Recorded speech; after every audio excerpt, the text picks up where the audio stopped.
साहिबतिही व बनी लिकुल्लि इम्रिइम मिनहुम यौमइज़िन शअनुन युग़नी औ कमा क़ाल अल्लाहु तआला फ़िल क़ुरआन। सदक़ल्लाहु मौलानल अज़ीम व बल्लग़ना रसूलुहुन नबियुल अमीनुल मतीनुल करीम व नहनु अला ज़ालिका लमिनश शाहिदीन वश्शाकिरीन वल्हम्दुलिल्लाहि रब्बिल आलमीन। आका की बारगाह में सब लोग आशिकों की तरह दुरूद शरीफ का नजराना पेश करें। अल्लाहुम्मा सल्लि अला सय्यिदिना मौलाना मुहम्मदिन व अला आलि सय्यिदिना व मौलाना मुहम्मदिन व बारिक वसल्लिम सलातुन व सलामुन अलैका या रसूल अल्लाह सल्लल्लाहु तआला अलैहि वसल्लम। हज़रात, मेरे साथ में सब लोग मिलकर के तौबा के कलेमात पढ़ें, यानी तौबा करें और फिर कलमा शरीफ का विर्द करेंगे। सब लोग पढ़िए अस्तगफिरुल्लाह अस्तगफिरुल्लाह। सब लोग पढ़ें, ये तौबा है। पढ़िए अस्तगफिरुल्लाह अस्तगफिरुल्लाह अस्तगफिरुल्लाह अस्तगफिरुल्लाह रब्बी मिन कुल्ली ज़म्बिन व अतूबु इलैहि ला इलाहा इल्लल्लाहु मुहम्मदुर रसूलुल्लाह सल्लल्लाहु तआला अलैहि वसल्लम। मैंने मोबाइल में टाइम देखा तो 1:30 बज गया। अल्लाह का शुक्र है और उसका एहसान अजीम है, उसने हमें और आपको अपना और अपने महबूबों का जिक्र करने और सुनने का मौका अता फरमाया। वरना सोते होते पता नहीं किस हाल में होते, कहाँ होते। मुबारकबाद के लायक हैं ये कमेटी वाले हजरात, नौजवान बच्चे जो माशाल्लाह दिल्ली में भी काम करते हैं और वहाँ तकरीरें हमारी सुनिए। तकरीर तो हमसे ज़्यादा अच्छी करनी नहीं आती है, दुआ करो अल्लाह मुझे भी अच्छा कर दे। और मिंबर शरीफ पर बड़ी बड़ी अजीम तरीन शख्सियतें हैं, उलमा हैं। आप समझ रहे होंगे कि मैं कुर्सी पे बैठा हूँ तो सबसे अच्छा मैं हूँ, ऐसा नहीं है। मैं तो ये समझता हूँ कि सबसे बड़ा गुनाहगार मैं हूँ। ये लोग वो हैं जिनकी तारीफ किसी मौलाना ने नहीं की, आपने नहीं की, मैंने नहीं की। नबी ने इनके बारे में खुद कहा है, कहा नज़रतुन इलल आलिम अहब्बु इलैया मिन इबादति सनतिन मा सियामिहा व क़यामिहा। मैं अपनी तरफ से कोई बात नहीं, इंशाअल्लाह या तो हदीस शरीफ पे ला के टेकूंगा या कुरान शरीफ की आयत पेश करूंगा। और मुझसे बहुत ज़्यादा लोचो पोचो करनी आती भी नहीं है, जो बात होती है वो कह देता हूँ। आका फरमाते हैं किसी आलिम की तरफ एक मर्तबा देखना, क्या करना बोलो? कुछ पढ़ना नहीं, दुआ नहीं करना, खाली देखना। आका फरमाते अहब्बु इलैया मिन इबादति सनतिन, मुझे 1 साल की इबादत से ज्यादा पसंद है। सुभान अल्लाह। मैं 10-20 हदीसें पढ़ सकता हूँ। मुझ जैसा एक छोटा सा इल्म रखने वाला जब 10-20 हदीसें पढ़ सकता तो बड़े बड़े आलिम तो और भी पढ़ सकते हैं। मगर मुझे ये मौका मिला है, अल्लाह ने मौका था फरमाया, कुछ भाइयों की मोहब्बत आप तक पहुंचा हूं तो कुछ बातें आप तक पहुंचाना चाहता हूं। बोलो सुनना चाहते हो? एक बात तो ये है कि जो दुआ हजरत जिब्रील कर दें और उस दुआ पर आका मोहम्मदुर रसूलुल्लाह आमीन कह दें, तो बताओ वो दुआ सारी दुआओं में बेहतर होगी कि नहीं? जी बेशक। एक मर्तबा जुमे का दिन था। किसका दिन बोलो? अल्लाह के रसूल सल्लल्लाहु ताला अलैहि वसल्लम मिंबर शरीफ पर तशरीफ ले जा रहे थे। मिंबर शरीफ जानते हैं?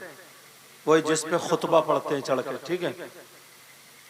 उसकी 3 सीढ़ी, 1 2 3।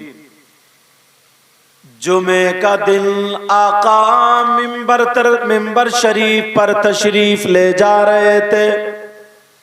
पहली सीढ़ी पर आका ने कदम रखा, ठहर गए और ठहरने के बाद आका ने हाथ उठाए और कहने लगे आमीन। अब सहाबा चक्कर में कि दुआ कहाँ हो रही है, आवाज नहीं आ रही है दुआ की, आका आमीन क्यों कह रहे हैं? मगर चुप। मेरे नबी ने दूसरी सीढ़ी पर कदम रखा, ठहरे, हाथ उठाए, नबी फरमाने लगे आमीन। फिर सहाबा खामोश है मगर इधर आधर देख रहे हैं, आवाज नहीं आ रही है। तीसरी पर नबी ने कदम रखा, फिर कहने लगे आमीन। नमाज हो गई, नमाज पूरी हो गई। लोगों के जो मिलने का तरीका था वो मिल लिए, हाथ चूमने का जो भी तरीका हो वो चूम लिए। सहाबा अर्ज करने लगे आका हम आपसे कुछ पूछना चाहते हैं। नबी मुस्कुरा दिए, कहने लगे मुझे मालूम है। आका आपने पहली सीढ़ी पे कदम रखा तो आमीन का, दूसरी पे रखा आमीन का, तीसरी पे रखा, मामला समझ में नहीं आया। तो नबी ने फरमाया समझना चाह रहे हो तो वही बात आप में रख दूं। बात मेरी समझ में आ रही है आपको? आका ने फरमाया सुनना चाह रहे हो, समझना चाह रहे हो? साहबा कहने लगे आका हाँ हाँ हम इसीलिए तो आपकी बारगाह में है। नबी ने फरमाया जब मैंने पहली सीढ़ी पे कदम रखा तो हजरत जिब्रील ने दुआ की और मैंने उस पे आमीन कहा। अब वो दुआ हजरत जिब्रील की थी और आमीन आए है आका मोहम्मद रसूलुल्लाह। सुभान अल्लाह, माशाअल्लाह। सहाबा कहने लगे आका हमने तो नहीं सुना, समझ में नहीं आया कौन सी दुआ थी, जरा कितनी है? ओ जलसे में आने वालों, बड़ी बड़ी बातें करने वालों, बड़ी बड़ी सोच रखने वालों, जरा सुन के जाना। मेरे नबी ने फरमाया ओ मेरे जानिसारो चाहने वालों, हजरत जिब्रील दुआ कर रहे थे। जब मैंने कदम रखा तो उन्होंने दुआ की, ऐ अल्लाह जो तेरा बंदा अपने माँ बाप को अपनी जिंदगी में पाले, यानी उसकी माँ भी हो और उसके बाप भी हो, और वो माँ बाप की खिदमत करके जन्नत हासिल ना करे, वो हलाक व बर्बाद हो जाए। अल्लाह मैं उस पे आमीन कह रहा। अगर जिसके माँ बाप हो और वो माँ बाप की खिदमत ना करे, माँ बाप का कहना ना माने, माँ बाप की ना सुने, तो नबी फरमाते जिब्रील ने जब दुआ की कि अल्लाह वो हलाक को बर्बाद हो जाए, तो मैं उनकी दुआ पर आमीन कह रहा था। अब जिब्रील और नबी की दुआ और आमीन हो जाए तो कोई मौलाना, कोई मुफ्ती, कोई पीर बचा सकता है? और सुनो थोड़ी सी अभी। आका फरमाते हैं और कोई उलमा बैठे, कोई माई का लाल अगर हदीस को गलत साबित कर दे तो मुंह मांगा इनाम, क्योंकि मैं इधर आदर की फेंक के नहीं जाऊंगा, जो बोलूंगा जिम्मेदारी के साथ। पहले मदरसे में रहूं, बाद में स्टेज पे आया।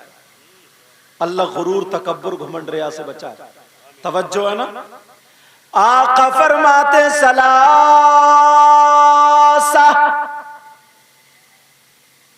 3 लोग। कितने लोग बोलो? अब वो कमेटी वाले हों, सुनने वाले हों, मौलाना हो, कोई भी हो, या बहनें हो या भाई हो, नबी फरमाते सलासा ला यक़बलुल्लाहु अज़्ज़ा वजल सरफ़न वला अदला व मन्नान व मुकज़्ज़िबुन बिक़द्र।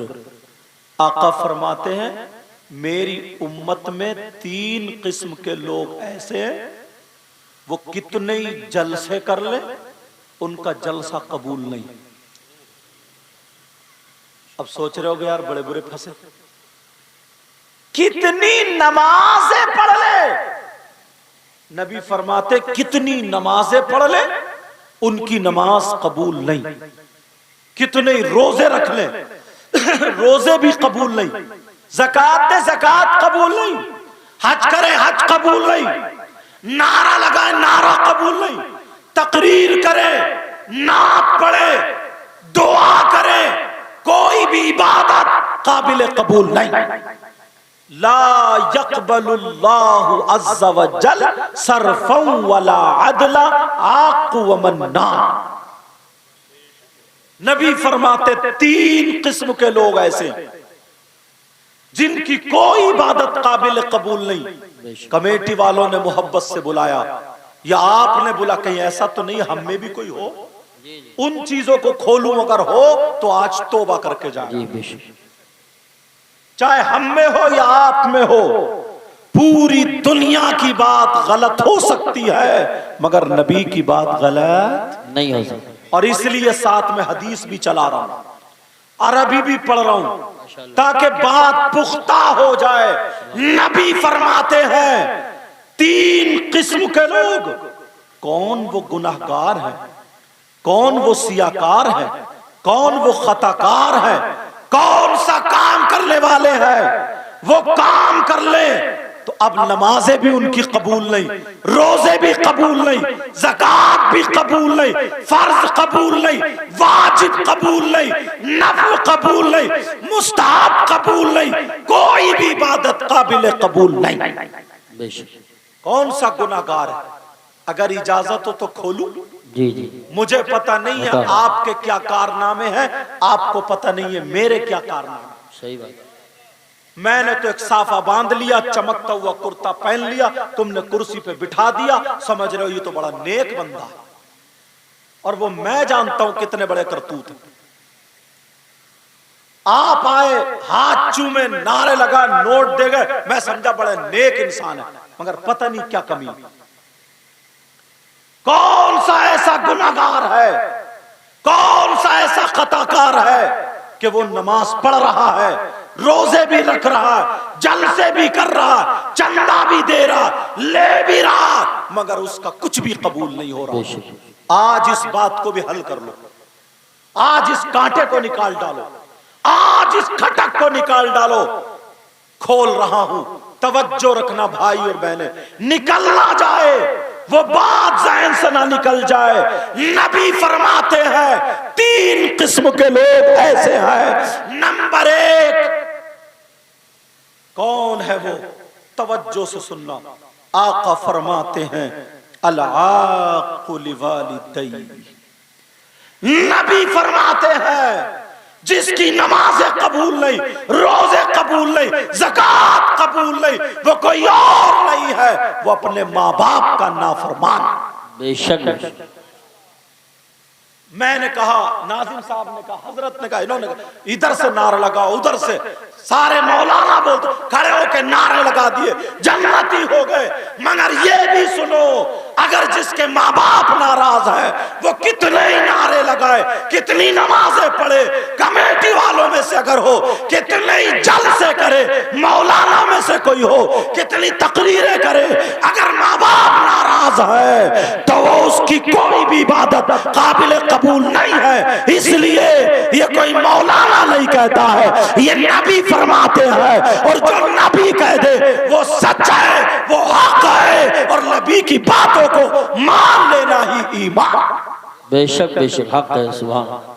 कितने लोग हैं कि साहब अच्छे अच्छे काम करते हैं मगर माँ घर में तड़प रही है, बाप घर में तड़प रहा है, माँ बाप की तरफ नजर उठा करके नहीं देखते। अच्छा पैगाम पेश कर। एक नाम की वजह से 1000 रुपए भी दे देगा, 10,000 भी, और अम्मा का दुपट्टा भी मैला ही। बाप के घुटनों में दर्द है, एक टाइम की 100 रुपए की दवा ला के नहीं दे सकता, जिसकी वजह से सारी चीजें रुकी हुई है। और सुना दो मसला, उलमा बैठे हुए, बहुत अच्छी बात। सारे उलमा, गलत बोलूं तो पकड़ लेंगे ताकि मेरी भी इस्लाह हो जाए।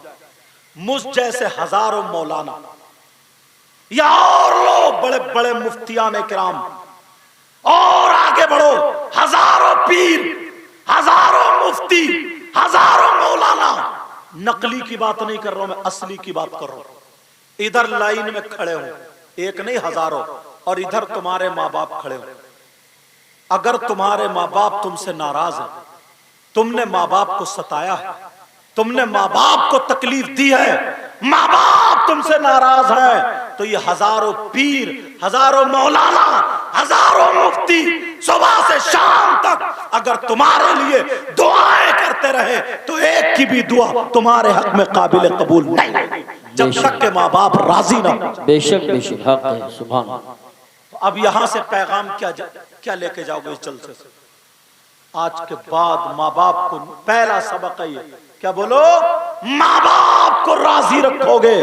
क्या करोगे? बोलो माँ बाप को राजी, इंशाअल्लाह। बोलो इंशाअल्लाह।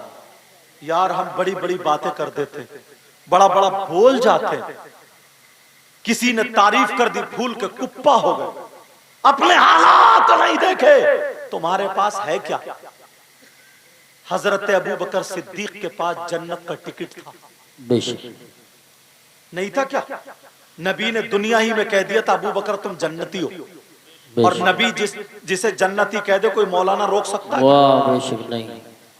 नबी ने कह दिया था उमर तुम जन्नती हो, उस्मान तुम जन्नती हो, मौला अली तुम जन्नती हो। 10 सहाबा को अशरा मुबशरा, पूछो इनसे, दुनिया ही में बशारत दी थी जन्नत की, जन्नत का टिकट था उन लोगों के पास। अल्लाह, अब तो वो जो चाहते करते। जब नबी ने जन्नत का टिकट दे दिया तब कौन माई का लाल रोक सकता? क्या रोक सकता? क्या नहीं रोक सकता। तो अब बताओ, उनके हाथ में जन्नत का टिकट था मगर उन्होंने कभी माँ बाप को नहीं सताया, बेशक उन्होंने कभी नमाज नहीं छोड़ी, उन्होंने कभी शरीयत के खिलाफ कदम नहीं उठाया। जिनके पास जन्नत का टिकट था और तुम्हारे पास कुछ भी नहीं है, फिर अपने हालात देखे। अब देखो जरा अपने हालात, गौर करो। अब लेके आ रहा हूं मैं उसी तरफ, तवज्जो है? सुनना चाह रहे हो सब लोग या खत्म कर दूं? जी जी। अगर सुनना चाह रहे हो तो अल्हम्दुलिल्लाह बोलो। अल्हम्दुलिल्लाह। नाजिम साहब की ड्यूटी बड़ी कठिन होती है, सही बता रहा हूं। और ये नाजिम भी ऐसे जिन पे आला हजरत का खुला हुआ फैजान बरसता है, जिनकी निजामत को उलमा पसंद करते हैं। ये ईशा के फौरन बाद से जब प्रोग्राम तब से ही बैठे रहते हैं, सब कोई पेशाब, कोई कुछ नहीं मिलेगा तो मोबाइल कान पे लगा हेलो हेलो करके निकल जाता हो। सब अपने अपने तौर पे निकल जाते हैं, मगर नाजिम बेचारे बैठ रहे। मेरी तरफ से इजाजत है, अगर ये जा सकते हैं तो जा सकते हैं, क्योंकि जागना भी रहता है और फिर दूसरी जगह कल प्रोग्राम में भी जाना रहता है और घर भी जाना रहता है, सफर भी करना रहता है। अब इनका काम यहाँ पे खत्म हो चुका है। हालांकि अल्लाह ताला हर सांस पे नेकी अता फरमाता है। मेरी तरफ से इजाजत है, लेकिन सुनो, इजाजत है बोलूं? इतने लोग हैं, अल्लाह ने तुम्हें बेटी भी अता फरमाई और बेटे भी। बोलो अता फरमाए। बेटी और बेटियां बोलो अता फरमाए हैं। मगर अब जरा तवज्जो रखो, गौर करो। मेरी बहनें यहां पर मौजूद हैं, सुनना चाह रहे हो? अगर सुनोगे तो सुनाऊंगा, वरना खत्म कर दूंगा। सुनना चाह रहे हो? बेटियां अल्लाह ने दी हैं, बेटियां। तवज्जो रखो। एक मौके पर नबी ने फरमाया, ऐ मेरे चाहने वालों, जानिसारो, अगर अल्लाह किसी को 3 बेटी दे और वो अपनी 3 बेटियों की परवरिश कर दे तो वो जन्नत का हकदार हो जाता।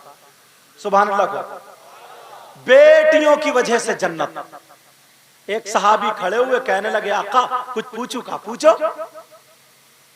कहा अगर किसी की 2 बेटी हो तो? नबी ने फरमाया अगर वो 2 की परवरिश कर दे तो वो भी जन्नती। एक सहाबी और खड़े हुए, कहा किसी की 1 हो तो? नबी ने फरमाया सही परवरिश कर दे वो भी जन्नती। अब बेटियों की वजह से जन्नत का रास्ता खुला, बेटियों की वजह से। तवज्जो रखना। लेकिन कब? जब सही परवरिश कर दे तब। मगर अब इस तरफ से लेके इस तरफ तक जरा देखो। एक हदीस पढ़ता हूं, नबी फरमाते हैं 3 लोग जन्नत में भी नहीं जाएंगे।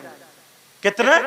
सलासा ला यदखुलून अल जन्ना अल आक़ु लिवालिदै व दय्यूस व रजुलतुन निसा। 3 लोग जन्नत में नहीं जाएंगे। उनमें से एक माँ बाप का नाफरमान, दूसरा दय्यूस जन्नत में नहीं जाएगा। दय्यूस कौन है? दय्यूस वो माँ बाप हैं जिसकी बेटियां आवारा घूम रही हैं। दय्यूस वो माँ बाप है जिसकी बेटियां बेपर्दा घूम रही हैं। दय्यूस वो माँ बाप है जिसकी बेटियां मोबाइलों पे गैर लड़कों से बातें कर रही हैं। दय्यूस वो माँ बाप है जिसकी बेटियां गैर लड़कों से चैटिंग कर रही है। दय्यूस वो माँ बाप है जिसकी बेटियां फैशनीले कपड़े पहन करके हंसी मजाक टिट्टे करके दीन और इस्लाम को बदनाम कर रही है। दय्यूस वो माँ बाप है जिसकी बेटियां छतों पे घूम रही है, दुपट्टे सरों पे नहीं है, जिनके जिस्म दिख रहे हैं, शादियों में फैशनीले कपड़े पहन के इस्लाम को बदनाम कर रही है। और वो माँ बाप राजी है उनके पहनावे से, उनके खाने से, उनके चलने से, उनके फिरने से। वो माँ बाप दय्यूस है, दय्यूस है। नबी फरमाते हैं दय्यूस जन्नत में नहीं जा सकता। और नबी जिसे जन्नत से रोक दे, कोई मौलाना, कोई मुफ्ती, कोई आलिम, कोई हाफिज, कोई कारी, कोई पीर, उसे जन्नत में नहीं ले जा सकता। याद रखो ये। साथ में हदीस भी पढ़ रहा हूं। मैं तो चाहता था शुरू में तकरीर हो जाए तो जो नौजवान भी रहते खूब भर, उनको भी कुछ सुनाने का मौका मिल जाए। मगर कमेटी वालों की मर्जी, जैसे तरतीब बनाए। अल्लाह जो करता है वो बेहतर करता है। तवज्जो रखो मेरी तरफ। माँ बाप दय्यूस कौन? अब यहां से लेकर के यहां तक 50 माँ बाप ऐसे दिखा दूंगा जिनकी जवान बेटियों पे मोबाइल है। जवान बेटियों पे मोबाइल। इस अब्बा से पूछो, अब्बा से, तुम तो जमीन जोतते हो, बोते हो, खाते हो, पीते हो, 3 रोटी खाते हो, 1.5 की अकल रखो। बेटी को मोबाइल क्यों दिया? किससे बात करने दिया? कौन सा ऐसा रिश्तेदार है? हजरत, हम लोग हिंदुस्तान में घूमते कि ये दिल्ली में रहते, इनसे पूछो कितनी लड़कियों ने अपना धर्म बदल लिया। सिर्फ ऐश में पड़ गई है, गैर मुस्लिम लड़कों की मोटरसाइकिलों पे घूम रही है। बस क्या है, कौन है इसका बॉयफ्रेंड? अब्बा को शर्म नहीं आती, अम्मा को भी शर्म नहीं आती, खाली बस। लेकिन गौर करो मेरी इस बात पर, कितनी लड़कियों की जिंदगी बर्बाद हो चुकी। तुम तो कलमा पढ़ते हो ना, तुम तो नबी के गुलाम, खाली बस नारा लगा लो कि नारे तकबीर, नारे रिसालत, नारे गौस। कभी शीशे में अपना मुंह देखा है? तुम हाजी जी हो, नमाजी हो, मुसलमान हो, तुम्हारी बेटी बगैर दुपट्टे के लोगों के सामने कैसे आई? कितनी लड़कियां नाखून का में खे खे खे खे खे खे लड़कों का आगे पीछे भाग रही। मैं भी देखता हुआ आया हूं। क्यों आई है? 50 लड़कियां शादी में देख लेना, एक के भी सर पे दुपट्टा नहीं होगा, एक के भी सर पे। ये अम्मा कहां गई? अम्मा, इस अम्मा ने दुपट्टा क्यों? अम्मा क्या बेचारी दुपट्टा उड़ाएगी? ये तो खुद 40-45 साल की बूढ़ी घोड़ी नहीं लगा, इसके भी मेकअप का ये आलम है, ठुकी पड़ी है मेकअप में। कारी शकील साहब को बोला, अच्छा तुम्हें मेकअप की बात अच्छी लगी? मेकअप में अम्मा है ना, अम्मा, उसके और गुम्फे निकले पड़े, गुम्फे। तौबा तौबा, जवान बेटी है, थोड़ी शर्म आनी चाहिए। तूने जो लाल पीला काला नीला ना मुंह बना रखा है, इसे नूर कहोगे? नूर? लानत बरस रही है, लानत। ये मां जब शादी में जाती है ना तो अपनी बेटियों को सजा करके लेके जाती है, डेकोरेशन करके लेके जाती है, ताकि लड़के देखो मेरे घर पे रिश्ता आ जाए। पूछो ये हिंदुस्तान में घूमते मौलाना अहमद रजा साहब, ये मेरे ही गांव के दामाद है अल्हम्दुलिल्लाह। मगर सुनो, ये कौन आएगा हमारी बेटी को दुपट्टा उड़ाने? हजरत जिब्रील आएंगे क्या? हजरत मीकाईल आएंगे क्या? हजरत इसराफील आएंगे? कोई आलिम उड़ाएगा? इमाम साहब? ये अम्मा की जिम्मेदारी है, अब्बा की जिम्मेदारी। तू बाप कैसा है? 18 साल की, 15 साल की, 16 साल की, 20 साल बच्ची हो गई तो उसका जिस्म तो औरत वाला हो गई। भले कपड़ों के अंदर है, दुपट्टा नहीं है, लेकिन जिस्म तो दिख रहा। तू अब्बा होकर के बेटी का जिस्म देख रहा, थोड़ी गैरत कर ले। ये जवान भाई होकर के आज ये मुबारकबाद के लायक है दिल्ली में। ये लड़के जितने काम 32 बताए ना, इन्होंने रुपया 10-10 रुपए इकट्ठे करके उलमा को बुलाया। मैं नहीं चाहता हूं कि तुम्हें हंसी चुटकुलों में इधर उधर की बातों में गुजार दूं, एक एक बात तुम तक पहुंचनी चाहिए। आज बड़ा दुख होता है, किसी भी चीज को हमने तमाशा बना रखा, तमाशा। शादियों में मूवी होती है ना, मूवी कांधे पर रख के वो जो वीडियो बनाता है, 3-3, 4-4, 5-5 हजार में शायद आती होगी, मुझे कीमत का पता नहीं है, 10-10 हजार में आती है। उसने भाभी का दुपट्टा उतरवा दिया, बेटी का दुपट्टा उतरवा दिया, फोटो के चक्कर में माँ का दुपट्टा उतरवा दिया। एक लड़का वो लाइट लिए घूम रहा, वो पोज दे रही है, पोज के टांग ऐसे कर ले, के दुपट्टा ऐसे कर ले, यहाँ का नंगा कर दिया तुम्हें, नंगा। और तुम नारे लगा लगा करके खुश हो रहे हो। बेटियों को वो नाचने वाली औरतों की तरह बना दिया है, तुम नारे लगा लगा करके खुश हो रहे हो। रोना चाहिए तुम्हें, तुम मुसलमान हो। तुम्हारी बेटी अगर खाती तो खाने का ढंग सैयदा फातिमा का होता, पीने का ढंग सैयदा फातिमा का होता, पहनने ओढ़ने का ढंग सैयदा फातिमा का होता, चलने का ढंग सैयदा फातिमा का होता। ऐसी बेटी अगर बाप के घर में होती तो बाप के लिए रहमत बन जाती, शौहर के घर में होती शौहर के लिए नेमत बन जाती, और जब मां बनती तो उसकी कदमों के नीचे जन्नत। ये बाप की जिम्मेदारी है, बाप की।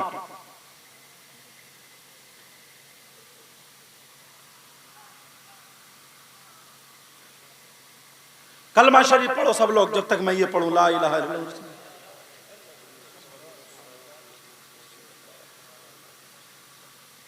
हाँ, समझ में आ रही है? उलमा भी मदद करते हैं, जहां जहां शोशे देखते हैं ना, सोचते हैं कि इस पे भी बात हो जाए तो हमारी कौम सुधर जाए, हमारी कौम क्या हो जाए, बोलो सुधर जाए। अब तुम ये कह के ना बच नहीं सकते कि ये बेटी हमारी आधी दिन नंगी घूम रही। बेटी जाने जो जिसके मातहत है ना, उससे सवाल होगा, वो जिम्मेदार है। कुरान की आयत सुनो, पूरी दुनिया गलत हो सकती है, क्या अल्लाह का कलाम गलत हो सकता? बोलो बोलो, कुरान की आयत मुझसे सुनो। अल्लाह फरमाता बिस्मिल्लाहिर्रहमानिर्रहीम, या अय्युहल्लज़ीना आमनू कू अनफुसकुम व अहलीकुम नारा वक़ूदुहन्नास वल हिजारा। कुरान की आयत। कुरान अगर पढ़ो, तुम्हें फुर्सत मिले तो पढ़ो, पहले बूढ़े बुजुर्ग बेचारे मस्जिद में जाके बैठ जाते थे, एक सिपारा आधा सिपारा, औरतों से घर से कुरान की तिलावत की आवाज आती थी, नौजवान भी चले जाते थे। अब तो कहाँ, अब तो कुरान के वर्क लौटे ही नहीं जाते, मोबाइल चलाते चलाते पोर हुए घिस लिए, पोर हुए। मोबाइल है मोबाइल। अल्लाह फरमाता है, ए ईमान वालों, आपसे कहते हैं ए ईमान वालों, अपने आप को बचाओ, अपने घर वालों को बचाओ जहन्नम की आग से। किससे बोलो? जहन्नम की आग से, जिसका ईंधन लोग और पत्थर हैं। तो ये बेटी तुम्हारे घर की है, ये बेटी तुम्हारी है, ये माँ बाप की जिम्मेदारी है। तुमसे सवाल होगा, पूछा जाएगा। अरे इंसान में और जानवरों में यही तो फर्क है। क्या माँ, ये जो है माँ, एक जुमला कठिन बोल रहा हूं, मेरी बहन माफ कर देना, मगर आज से नसीहत ले लेना। क्या माँ की जिम्मेदारी नहीं समझती है ये? बस बच्चे पैदा कर देना, धड़ापड़ बच्चे पैदा कर दो, बस माँ बाप की यही जिम्मेदारी है। अगर बच्चे पैदा करने की बात होती ना, तो बच्चे तो कुतिया भी पैदा कर देती है, बच्चे तो जानवर भी पैदा कर देता है। तू तो इंसान है, तेरी जिम्मेदारी है सबसे पहले नबी ने माँ की गोद मदरसा का है, मदरसा माँ की गोद का। और ये फरमाया उतलुबुल इल्मा मिनल मादी इलल्लाह, इल्म हासिल करो माँ की गोद से कब्र तक। और जब मदरसा ही बिगड़ा हुआ हो तो ये माँ शादी में डेकोरेशन करके ले जा रही है, 10 चिमटियां लगी पड़ी है बालों में, दुपट्टे क्लिप से रुके पड़े, क्लिप से फुंदने लटक रहे हैं बालों में, फुंदने। क्या बना के ले जाएगी? जैसे वो फिल्मों में देखा, मोबाइल में देखा, फिल्में बनाने वाली हैं, वही तरीका हमारे घरों में यहूद और नसारा वाला। क्या तुम्हारी जिम्मेदारी नहीं है? क्या तुमसे नहीं पूछा जाएगा? बोलो जिम्मेदारी अपनाओगे? अल्हम्दुलिल्लाह बोलो। आज के बाद हर आदमी अपने अपने, मैं नहीं कहता पूरे गांव की सलाह करो, सही कह रहा हूं मैं, अगर हर आदमी अपने अपने घर की अगर जिम्मेदारी संभाल ले तो माशरा सुधरता हुआ नजर आएगा। अपने घर को समझ ले। भाई बहन के सर पे आंचल रख देता है यार, तुझे देख के तेरी बहन शर्मा जाती, मगर कौन सा भाई लाओगे? इस नचकइये को दिखाओगे जो डीजो पे कूले मटकाता है, डीजो पे गाने गाता है, जो कूले मटका करके अपनी माँ बहन को दिखा रहा। शादियों ब्याह कोई प्रोग्राम और डीजे बज रहा है, कूले मटका रहा, छत पे किसे दिखा रहा? तेरी माँ खड़ी है, बहन खड़ी है। अरे जरा सोच। अल्लाह। और एक बात कह रहा हूं, थोड़ी ओपन हो रही है, याद रखना, कितने भाई ऐसे हैं जिनकी बहन को यह पता है मेरा भाई किस लड़की से बात करता, मेरा भाई मोबाइल पे किससे चैटिंग कर रहा। शर्म है कि नहीं है? गैरत है कि नहीं? ये बहन को पता है, उससे डिस्कस कर रहा। सही बता रहा हूं। कितने भाई ऐसे हैं, अगर मूत्र हुआ देख रही है बहन या खाना ने छूटते ही बोल देती, क्या बात नहीं हुई है क्या? डूब जाना चाहिए। तुम्हें इसलिए पैदा किया, वमा खलक़तुल जिन्ना वल इंसा इल्ला लियअबुदून। गौर करो, मेरी बात थोड़ी कठिन, थोड़ी कड़वी हो रही है। इमाम हुसैन पाक को आज हम बड़े प्यार से एक भाई नारा लगा रहे थे, बुजुर्ग। अल्लाह, जरा सोचो यार, बच्चे किसको प्यारे नहीं होते? तुम्हारे किसी बच्चे की तबीयत खराब हो जाए ना, आंखों में आंसू, कितने फोन हमारे पास आते, सही है साहब, माँ को कैंसर हो गया, बच्चे को कैंसर हो गया, यूं दुआ करियो, ऐसा कितने फोन ही उलमा के पास आते, आंखों में आंसू। मगर करबला में इमाम हुसैन पाक ने अपने बच्चों को कटवा दिया था, अपने बच्चों को तलवारों के नीचे दे दिया था, घोड़ों की टापों से रौंद दिया गया था, रौंद दिया गया था, मगर उन्होंने दीन और इस्लाम को नहीं छोड़ा, दीन को बचाया और दुनिया वालों को दिखा दिया। अगर जहां ऐसा मामला आ जाए, इम्तिहान देना पड़े, तो हमारी जान भी नबी के नाम पर कुर्बान है, हमारी औलाद भी नबी के नाम पर कुर्बान। और अपना क्या हाल? भाई है ना भाई, कुछ बातें थोड़ी सी और बता दूं, इजाजत है? सुनना चाह रहे हो? दिल भर आया मेरा। भाई है ना ये भाई, ये बहनें हैं। अगर शादी हो जाती है ना तो बस फिर जाके नहीं झांकता, देखता नहीं। जब तक माँ बाप रहते हैं बहन को बुलाते चलाते रहते, माँ बाप बुलाते हैं और माँ बाप जैसे इंतकाल करे बेचारी तड़पती रहती है। ईद को, बकरा ईद को मेरा भाई आता होगा, मेरा भैया आता होगा, मेरा मैके वाला आता होगा, मगर इंसान इतना बड़ा, क्या जुमला बोलूं, जालिम बोलते हो ना मेरी जबान अटक रही है। मैं तुम्हें अगर जालिम बोलूं ना तो मेरी जबान अटक रही है। इतना कट्टर हो गया, इतना कट्टर हो गया, शदीद कट्टर है। इससे और बड़ा जुमला क्या बोलूं। पहले लोग एक दूसरे की मदद करते थे, दोस्त हजरत दोस्त अगर होता था ना तो दोस्त की जो बहन होती थी, इन पुराने लोगों से पूछो, उसको पूरा भात दिया करता था। वो बहन भी ये समझती थी कि मेरा भाई का दोस्त है, सगा भाई जैसा, उस पर गलत नजर जाती नहीं थी उसकी। और वो दोस्त भी अपनी बहन, अपने दोस्त की बहन पे कभी गलत नजर नहीं डालता था। ये ईमानदारी थी। मगर आज इतना बड़ा गद्दार हो चुका है, इतना बड़ा गद्दार इंसान, सारी बातें हमारे अंदर वो आ गई कि जानवर भी पनाह मांग जाए। ये दोस्त आस्तीन का सांप है इस दौर में, आस्तीन का सांप। ये या तो दोस्ती अगर कर रहा है तो उसकी बहन के चक्कर में कर रहा है, उसकी बीवी के चक्कर में कर रहा है, उसकी बेटी के चक्कर में कर रहा है, उसकी